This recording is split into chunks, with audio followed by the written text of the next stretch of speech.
Dios los bendiga, hermanos. Les invito a mantener nuestras Biblias abiertas en el primer libro de Reyes, capítulo 11, versículos 1 al versículo número 6. El libro de los Salmos dice: lámpara es a mis pies tu palabra y lumbrera mi camino. Y dice también: en tu luz veremos la luz. Pero todos sabemos que la Biblia contiene lo que podríamos llamar puntos oscuros, es decir, afirmaciones, eventos, personajes que nos generan dudas y de los cuales no tenemos mayor información. Debemos aclarar que esos puntos giran generalmente en torno a cuestiones secundarias, aunque eventualmente pueden aparecer en contextos relevantes. Esta es seguramente la razón por la que la tradición judía dice que antes de la venida del Mesías vendrá el profeta Elías para resolver todas las dificultades de la ley. Lo cierto es que desde el principio de la historia de la revelación quedó en claro que Dios se reserva algunas cosas. Moisés dice en la ley, en Deuteronomio capítulo 29, versículo 29, las cosas ocultas pertenecen al Señor, pero las reveladas a nosotros y a nuestros hijos para que cumplamos las palabras de esta ley para siempre. Uno de los personajes que más ha desafiado un servidor es Salomón, hijo de David. Salomón es descrito en la Biblia como el hombre más sabio del mundo, y sin embargo la Biblia también nos dice que terminó viviendo su vida de una manera muy poco sabia. Terminó sus días entre la ausencia de juicios de valor por parte de los cronistas sagrados y las claras evidencias del juicio divino a su persona y a su obra. ¿Cómo pudo un hombre como Salomón llegar a eso? Les invito a considerar las respuestas que el texto nos ofrece. Estamos hablando, hermanos, de una vida incomprensible, y el texto nos enseña, en primer lugar, que Salomón vivió una vida de privilegios.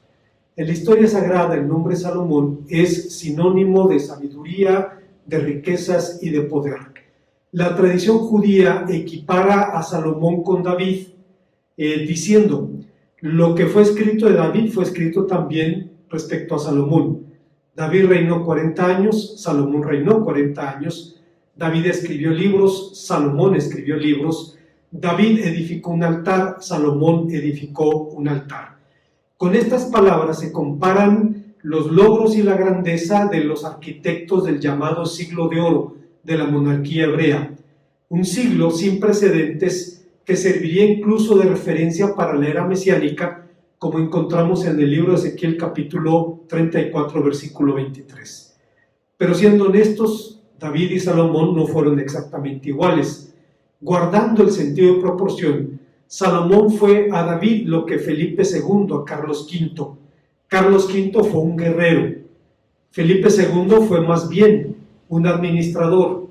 Una visión más clara de esta realidad se expresa en un cuadro titulado Carlos V y Felipe II de Manuel López Vázquez, del que se dice: el emperador luce armadura cubierta desde los hombros con capa roja y manto de armiño, y sobre estas la medalla del toisón de oro, el cetro dorado en la mano izquierda y la espada en la mano derecha, junto a la corona imperial que reposa tras el monarca y el yelmo emplumado correspondiente a su rango. Sentado frente a él, Felipe II es observado por su padre. Viste media armadura y espuelas doradas, mientras que su mano derecha descansa sobre el orbe como heredero de vastos territorios de la corona, y la izquierda sobre el bastón del mando real. La diferencia entre David y Salomón empezó desde la misma cuna. David era un hombre, hijo de un hombre de campo, que creció cuidando el rebaño de su padre y aprendiendo a sobrevivir las acechanzas de depredadores animales y humanos. Salomón, en cambio, creció en un palacio rodeado en una atmósfera de paz y de seguridad y dotado con toda suerte de privilegios. El primero de ellos fue la sabiduría. Salomón fue un verdadero erudito. Compuso 3.000 proverbios, 5.000 cantos, realizó estudios de zoología, de botánica, disertó sobre la vida humana y sus propósitos y escribió 3 libros de la Biblia. Hasta el presente se le sigue recordando con su apelativo, el sabio Salomón. Pero esto nos lleva a una pregunta ineludible, y la pregunta es: ¿qué es la sabiduría? Una definición muy general nos diría que sabiduría es toda habilidad extraordinaria. Y debo ser honesto y decirles que el texto hebreo utiliza la palabra o el adjetivo sabio con mucha más amplitud que la que lo usamos normalmente en español. Un ejemplo de esto, ustedes recordarán, hay un relato en donde Amnón, hijo de David, se obsesionó con su media hermana Tamar y fue aconsejada por uno de sus parientes, un hombre sabio, dice la Biblia, un hombre jajam, pero la Reina Valera 60 traduce astuto, porque este hombre era sabio para lo malo. Entonces, si sabiduría es toda habilidad extraordinaria por definición, la definición sigue quedando corta.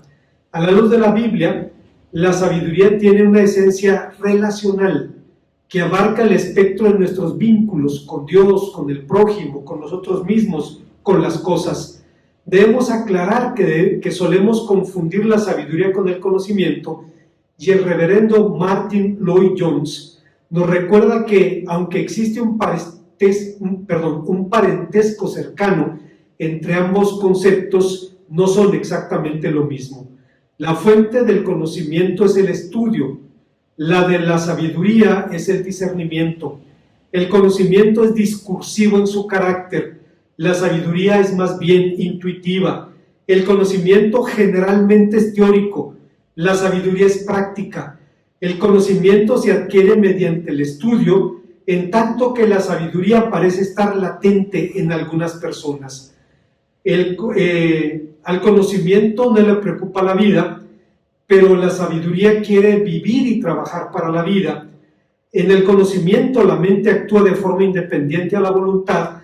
La sabiduría se preocupa porque la mente se subordina a la voluntad. En otras palabras, la sabiduría quiere ser la mano derecha del conocimiento. Salomón también fue bendecido con riqueza y con poder, de lo que el cronista sagrado nos dice. Y el peso del oro que llegaba a Salomón en un año eran 22.6 toneladas de oro, sin contar con las mercaderías que los comerciantes y los otros reyes de Arabia y los gobernantes de la tierra traían. El rey Salomón hizo 200 escudos de oro batido de 6 kilos 840 gramos cada uno. Hizo también 300 escudos de oro batido de 1 kilo 700 gramos de oro, los cuales puso en su casa del bosque del Líbano. Hizo además un gran trono de marfil y lo revistió de oro finísimo. Había 6 gradas hasta el trono, y por detrás, en la parte superior del trono, era redondo con brazos a cada lado, y el asiento 2 leones de pie junto a los brazos. 12 leones estaban en pie en las 6 gradas, uno al lado del otro, y nada semejante se hizo en las naciones de la tierra. Todos los vasos de beber de Salomón eran de oro, y también la vajilla de la casa del bosque del Líbano era de oro puro, y ninguno era de plata, que no era considerada importante en los días de Salomón, porque el rey tenía en el mar naves de Tarsis junto a las naves de Hiram, y cada 3 años las naves de Tarsis traían oro, plata, marfil, monos, pavos reales, etc. Y toda la tierra procuraba ver a Salomón para oír su sabiduría, la sabiduría que Dios había dado a su corazón, y cada uno de ellos traía presentes, objetos de plata, objetos de oro, vestidos, armas, especies, caballos, mulos, y así año tras año. Salomón reunió carros y hombres de a caballo, y tenía 1,400 carros y 12,000 hombres de caballo, que situó en ciudades cerca de Jerusalén. El rey hizo tanta plata, tan común en Jerusalén como las piedras, e hizo que el cedro fuera tan abundante como los sicómoros que están en el llano. Dice el primer libro de Reyes, capítulo número 10. Es claro, hermanos, que las riquezas pueden ser un signo de la bendición de Dios. De hecho, Dios dio a Salomón las riquezas que éste no le pidió, pero no es necesariamente algo automático. Las riquezas también pueden ser fruto de la rapiña. también pueden ser fruto de la corrupción. Así que en la Biblia las riquezas y la pobreza son más bien relativas. La palabra de Dios solo muestra interés en la riqueza y en la pobreza debido a la injusticia que se deriva de la interacción entre ricos y pobres, y por tanto este tema debe juzgarse con criterios morales más que con criterios económicos. Ambas realidades, sin embargo, son relativas. Un hombre pobre puede llegar a ser inmensamente poderoso, como ocurrió con David, y un hombre rico puede también caer en la miseria, como ocurrió con Job. Hay una segunda enseñanza que encontramos en el pasaje. Estamos hablando de una vida incomprensible, y el segundo elemento que descubrimos en el texto es que fue una vida dedicada a la búsqueda. Independientemente de cómo la denominemos, todos los hombres buscamos la felicidad. No importa si la llamamos realización personal, éxito, dicha, etc. Todos queremos ser lo más feliz posibles en un mundo como este. Blaise Pascal planteó esta realidad de forma contundente. Dijo: todos los hombres buscan la felicidad, no hay excepciones. Por diferentes que sean los métodos empleados, todos tienden a este fin. Lo que hace que unos vayan a la guerra y otros la eviten es el mismo deseo que hay en los dos, acompañados de diferentes puntos de vista. La voluntad jamás da un paso sino para este fin, y es el motivo de las acciones de los hombres, incluso de los que se cuelgan. Obviamente Salomón no fue la excepción, y el libro de Eclesiastés es la bitácora de su peregrinaje existencial. No es necesario decir que el libro de Eclesiastés es un libro difícil, que ha pasado por toda clase de abusos y manipulaciones, y será un misterio para nosotros hasta que entendamos su método, es decir, hasta que lo leamos a partir de su conclusión. ¿Cuál es su conclusión? El fin de todo discurso oído es este: teme a Dios y guarda sus mandamientos, porque esto es el todo del hombre, nos dice el capítulo 12, los versículos 13 y 14. De hecho, sin saberlo, tácitamente usamos este método cuando leemos los salmos, porque estos suelen empezar por la conclusión. Si usted lee un salmo, empieza con la primera declaración, y generalmente el resto del salmo va a explicarle de qué se trata el asunto. Pero debemos tener en cuenta que en Eclesiastés la perspectiva del autor es desde debajo del sol, expresión que el autor repite 29 veces en el libro, es decir, desde un plano meramente terrenal, aunque esto no afecte en lo más mínimo la inspiración del libro. También es cierto que en su argumentación el autor eventualmente cita puntos de vista humano que contradicen el mensaje global de la Biblia, es decir, argumentos y conclusiones humanas y parciales. Habla de cosas ciertas, de cosas medio ciertas y cosas que no son ciertas. William MacDonald, un comentarista bíblico del siglo pasado, decía: consideremos algunos ejemplos ahora.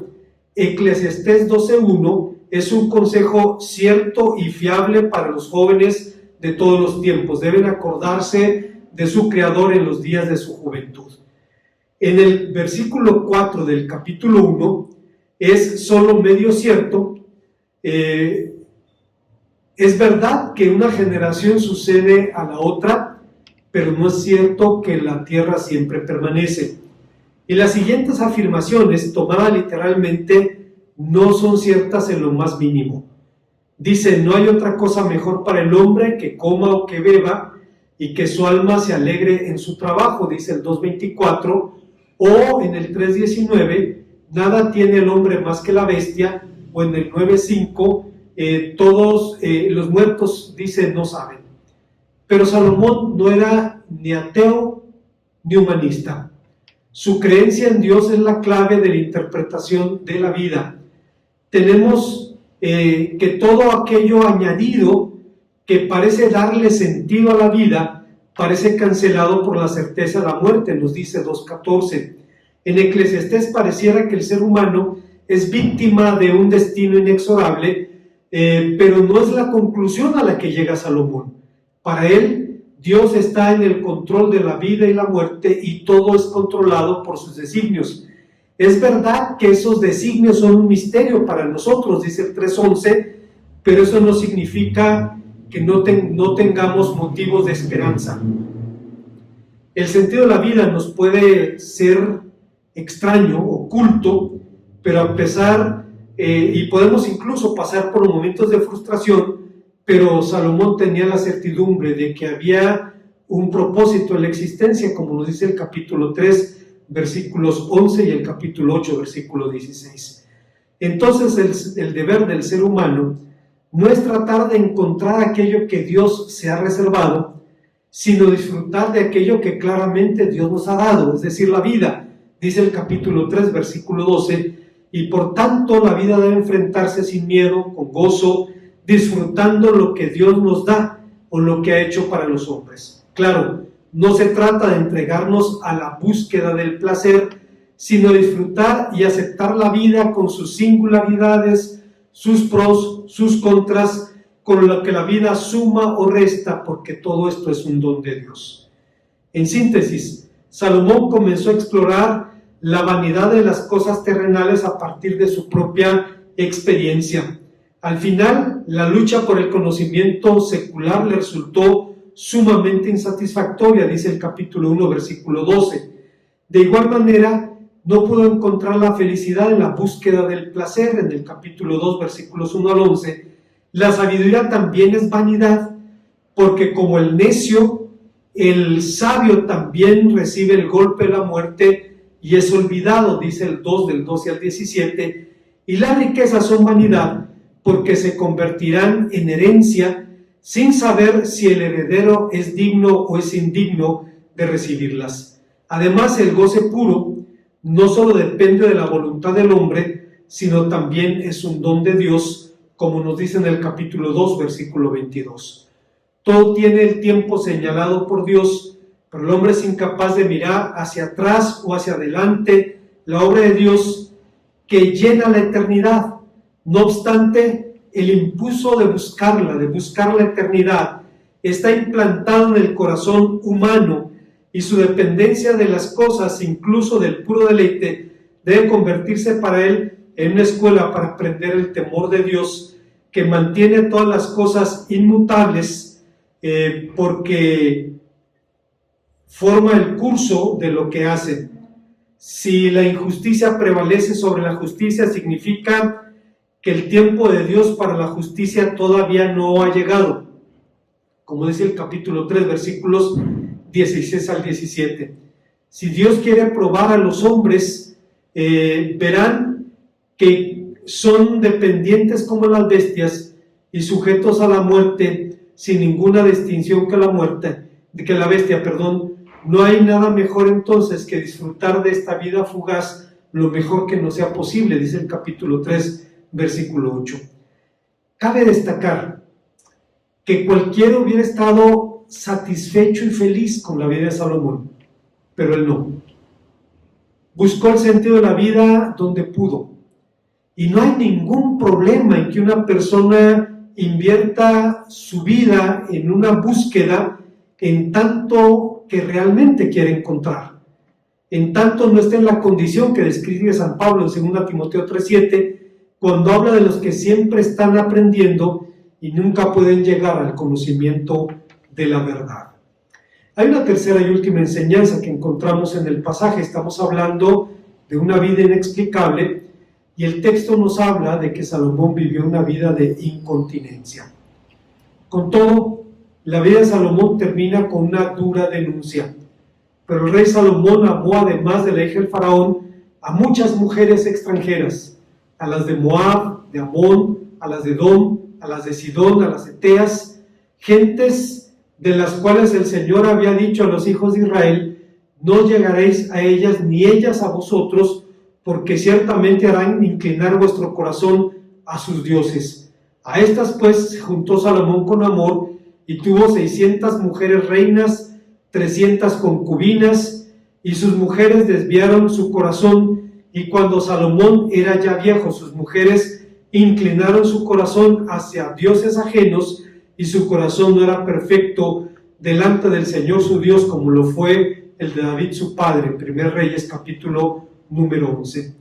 Es curioso, sin embargo, que en la tradición judía exista una tendencia a alabar la cara y el rostro de Salomón. Mientras preparaba esta reflexión, busqué en todas las fuentes judías que pude comentarios sobre la apostasía de Salomón y prácticamente no dice nada. Más aún, hay incluso comentaristas bíblicos judíos que creen ver razones evangelísticas en la poligamia de Salomón, es decir, el hecho de que Salomón trataba de que a través de sus mujeres los pueblos de procedencia llegaran a conocer el temor de Dios. Pero ante ese argumento la pregunta es, ¿y al final quién evangelizó a quién? Al final, ¿quién convenció a quién? Matthew Henry fue claro en su sombrío diagnóstico sobre el corazón del rey cuando decía: no hay un ejemplo más triste y sorprendente de la depravación humana en las Sagradas Escrituras que el que aquí se registra. Salomón se convirtió en adorador público de ídolos abominables.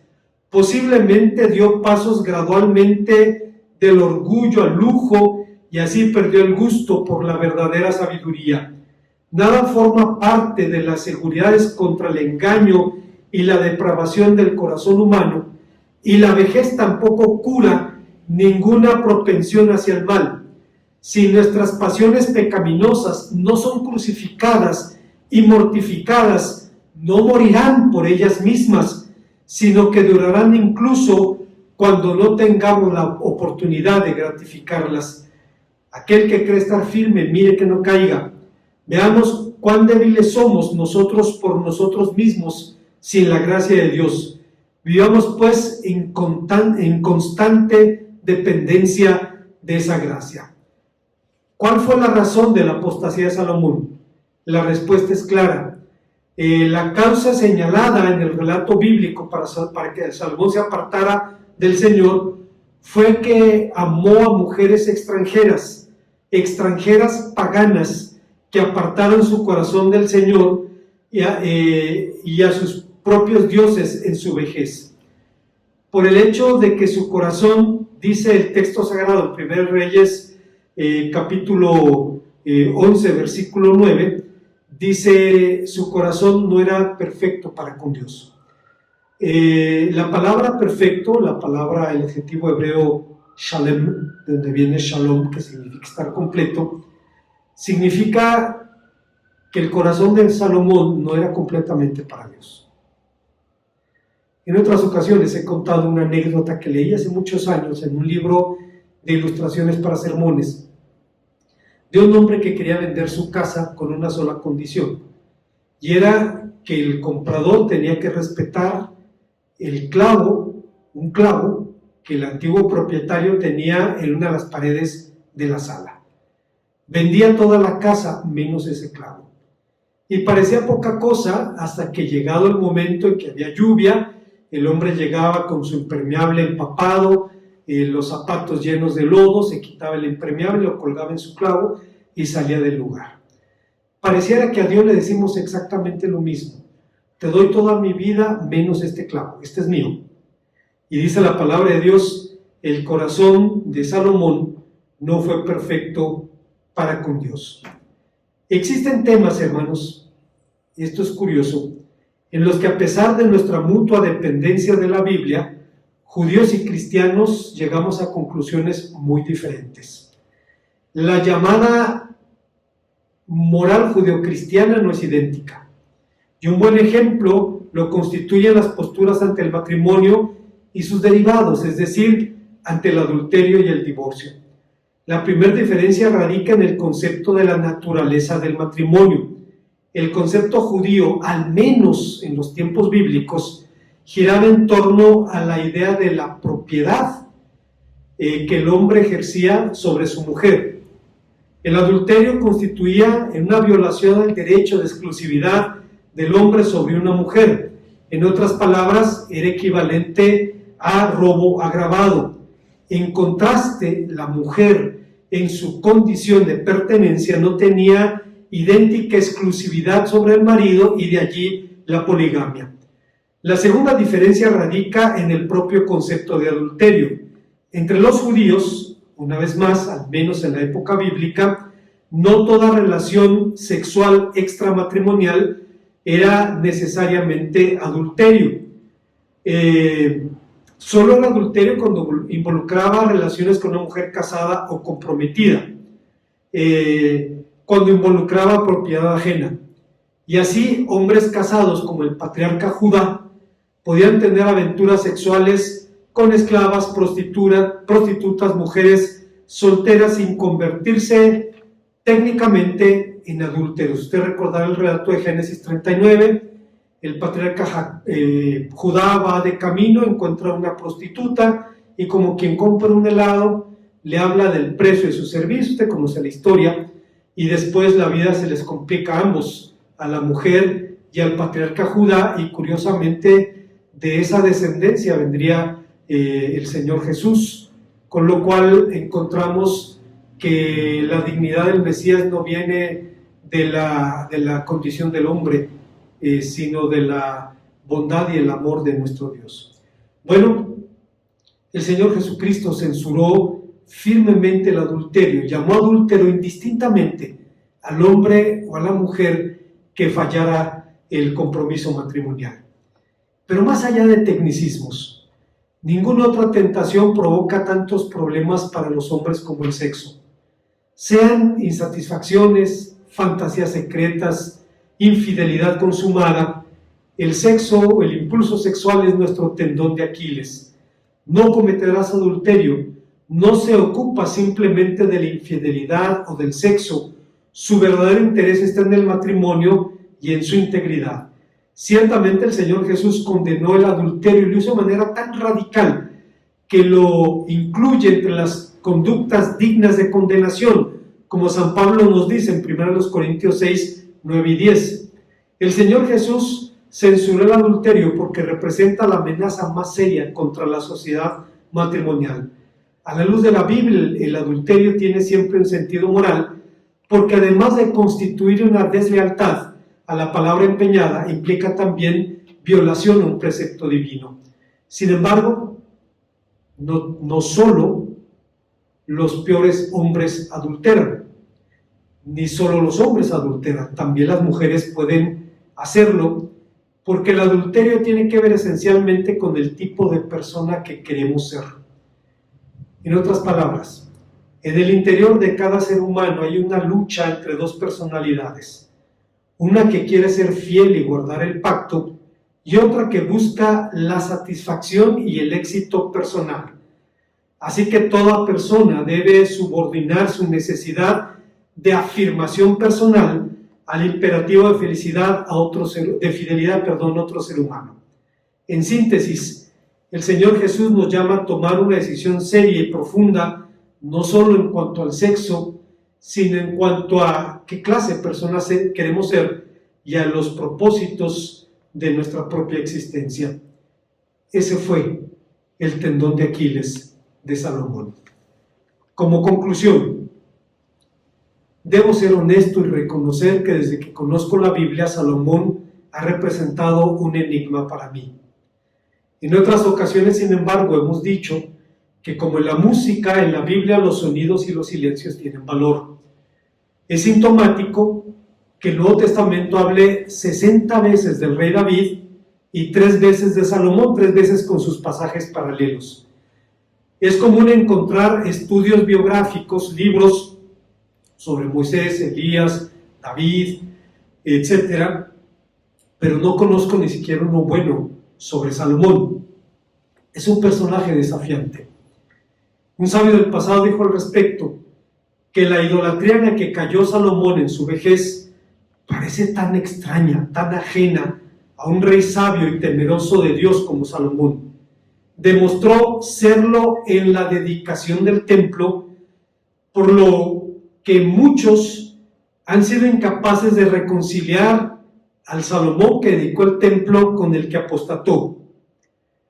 Y al no poder solucionar el problema, terminan diciendo o que la apostasía era psicológicamente imposible, o que el conocimiento y la piedad de Salomón no eran reales, tan reales como la Biblia dice.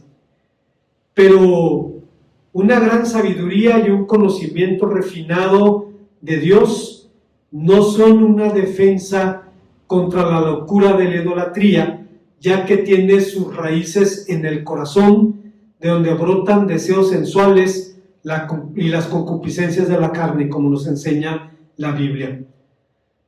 Tengo la bendición, hermanos, de contar con la ayuda de un viejo sabio, mi hermano Raúl Cárdenas. Cuando comparto las reflexiones dominicales, él me hace observaciones, me hace comentarios sobre cosas en las que muchas veces yo no pensé, pero él es muy pertinente en eso. Y en alguna ocasión, hablando sobre Acab, rey de Israel, le decía yo que la vida de Acab parece un espejismo. Y Raúl me respondió, es que sin Cristo toda vida es un espejismo. Y tiene razón. Y eso vale también para Salomón. Con toda su grandeza, con toda su gloria, con toda su riqueza, poder y sabiduría, también era un hijo de Adán. Y por esa razón, para San Agustín, para Agustín de Hipona, lo que se nos cuenta aquí de Salomón no debiera extrañarnos. Agustín, en la medida en que fue profundizando su antropología, su doctrina del hombre, fue convirtiéndose en una doctrina sumamente pesimista o realista. Es decir, es un hombre que cuando profundizó en la condición del hombre, descubrió la inmensa necesidad que tenemos de la gracia. Lo llevó a reconocer que sin la gracia no tenemos esperanza. ¿Cómo puede el hombre más sabio del mundo terminar en semejante degradación? El propio texto nos dice, afirma que su corazón no era completo para Dios. Perfecto, como decíamos hace un momento, es la traducción de Shalem, estar completo, un corazón que no estaba completamente consagrado a Dios con todo. Existe, sin embargo, una teoría que trata de solucionar las dificultades que tenemos con Salomón.